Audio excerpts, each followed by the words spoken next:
A esta hora de la mañana inicia la receta médica de la Z, emisión correspondiente al lunes 9 de octubre, año 2023. Lunes urológicos. Buenos días, doctor Pablo Mateo. Muy buenos días. Primero que todo, agradecer a Dios que nos permite levantarnos cada día, iniciar nuestros sueños. Los obstáculos tenemos que vencerlos. Gracias a don Bienvenido Rodríguez y a su familia por permitirnos llegar a todos ustedes. Recuerden que pueden vernos en televisión 110 de Claro y 90 de Altiz. Iniciamos con nuestro tip urológico de la semana.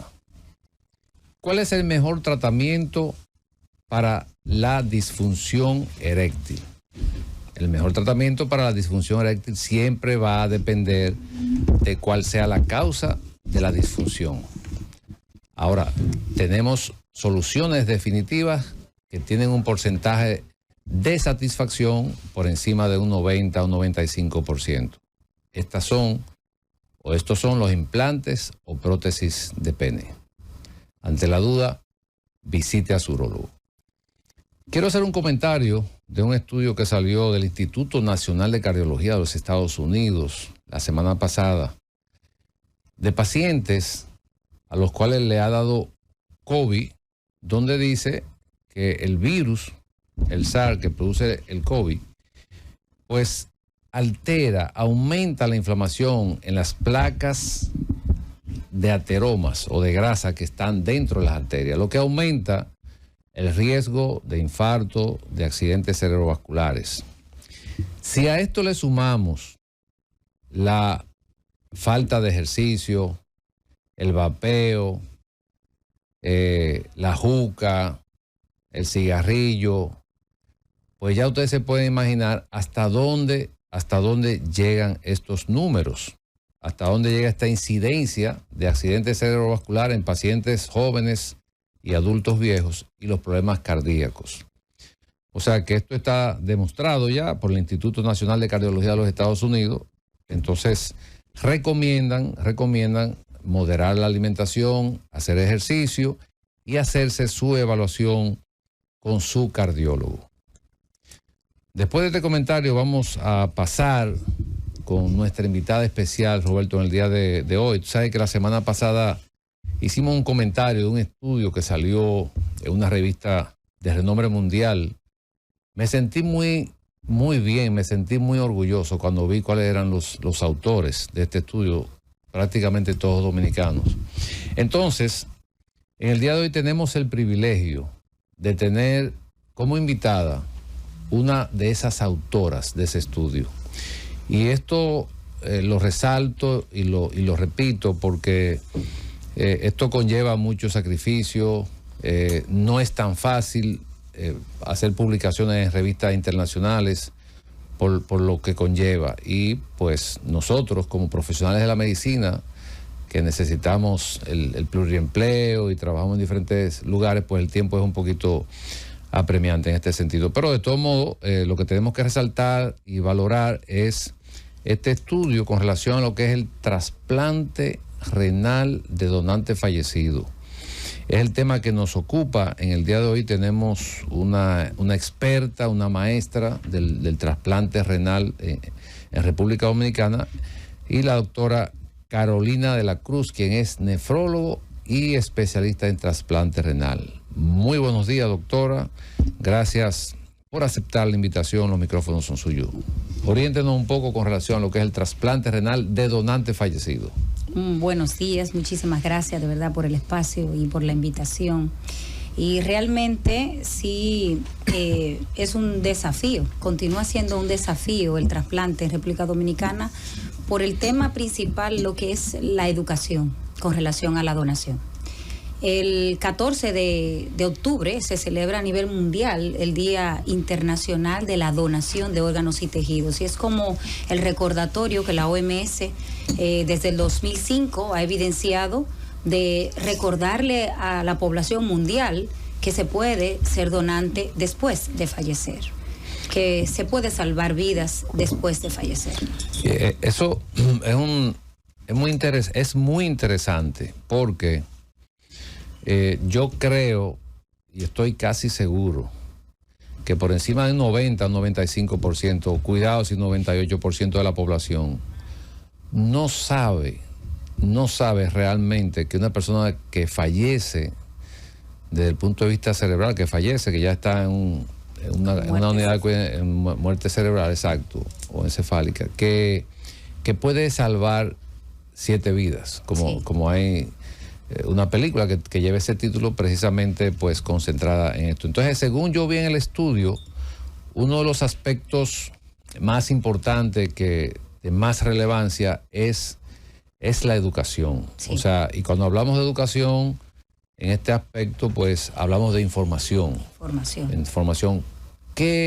¿Cuál es la información que nosotros debemos llevar a la población para tratar de concientizar y que la gente pues esté en la disponibilidad de donar? Porque al final esos órganos se pierden, vamos a decirlo así. Así es. Aunque no sea un término como tan, pero bueno, si yo fallezco, como todos vamos a fallecer en algún momento, y hay la oportunidad de yo poder donar mis órganos a una persona que está en diálisis, que es una parte dramática, ¿cómo nosotros hacemos para llevar esa información, esa educación a la población? Realmente debemos de tener esta conversación en casa.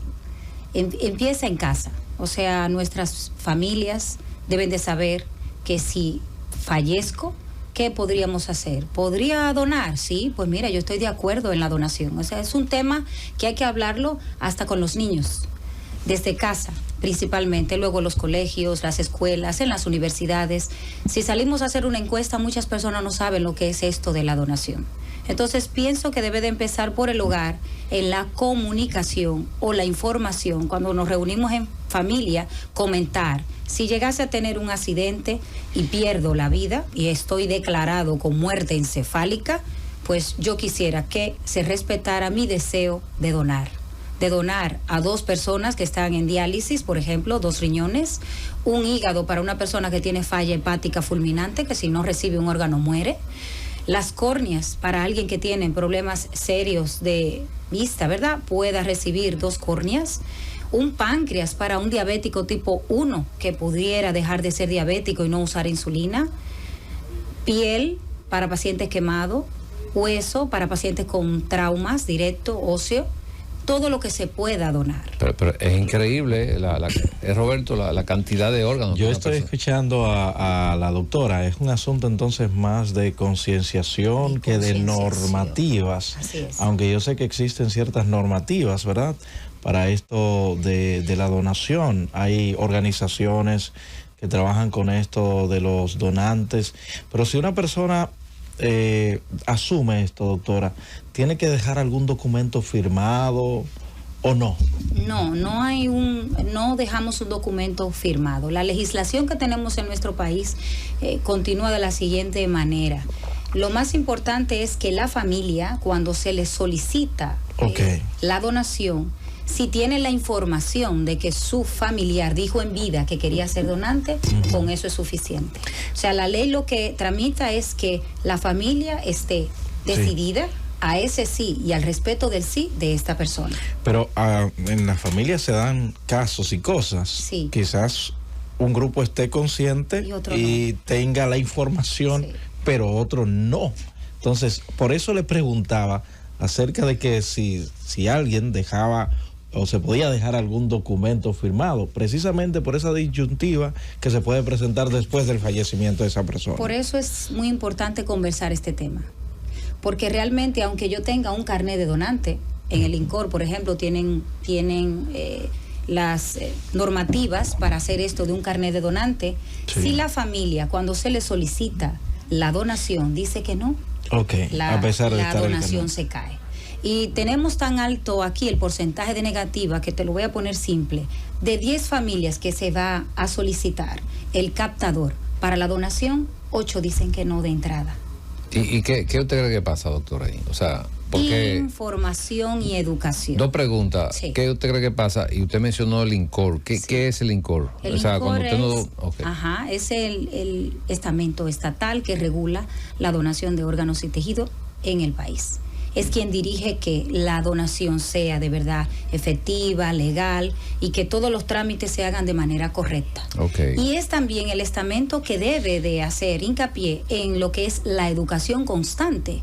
En los países donde se ha desarrollado una buena tasa de donación es porque se ha trabajado mucho la educación. Es porque este tema no es tabú.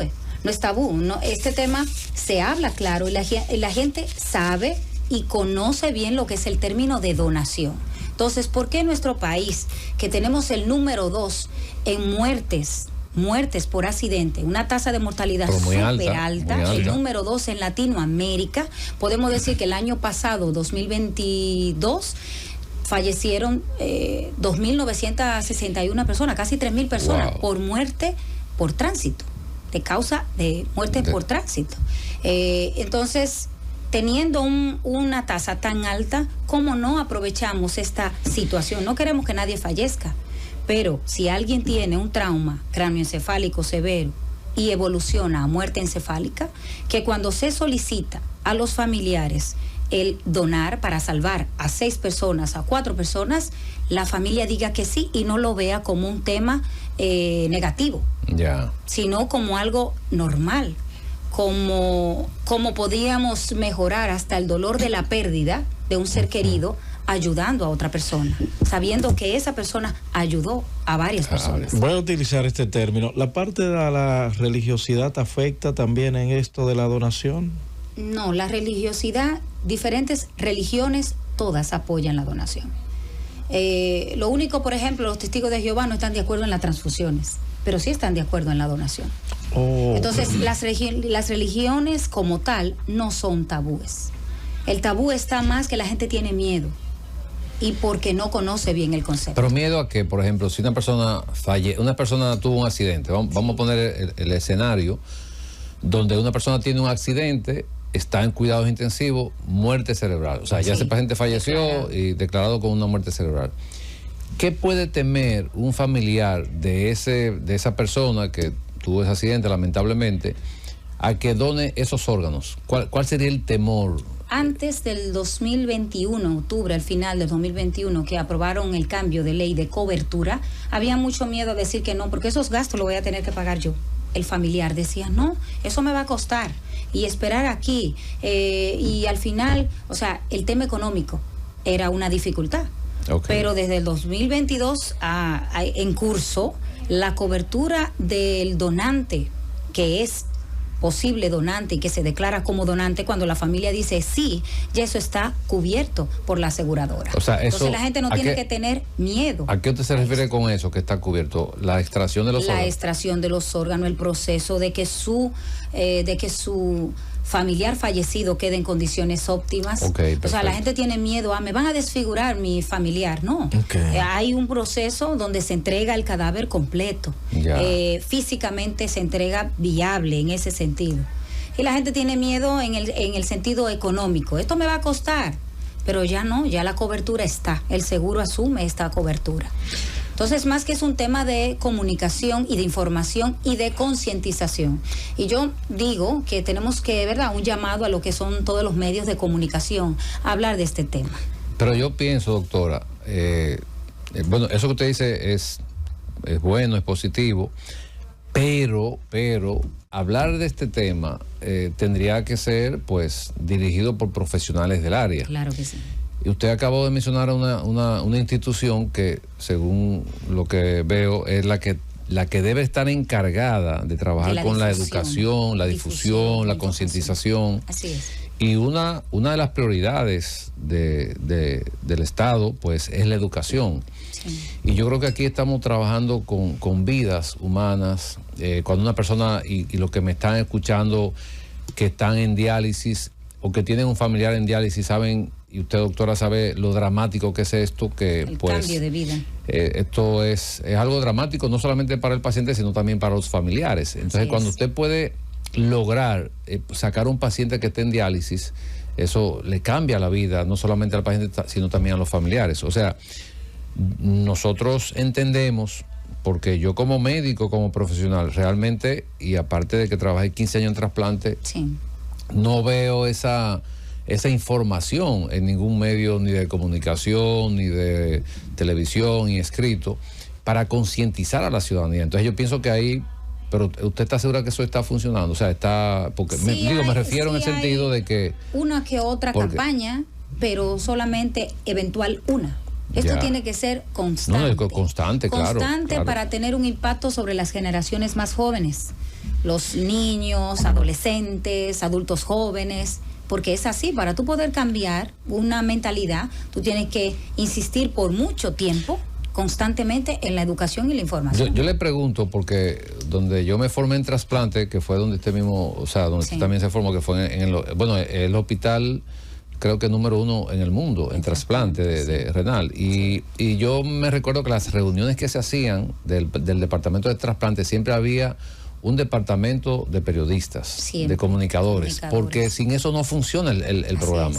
Entonces yo creo que puede ser que ahí esté la clave de incluir en una institución como esta un departamento de comunicación, de que pueda mantener esa comunicación de manera constante. Difundiendo. Llevando la información a la población, porque realmente está la población muy falta de información sobre este tema. Falta de información. De los trasplantes. Pero vámonos a una pausa, regreso, continuamos en la receta médica de la Z.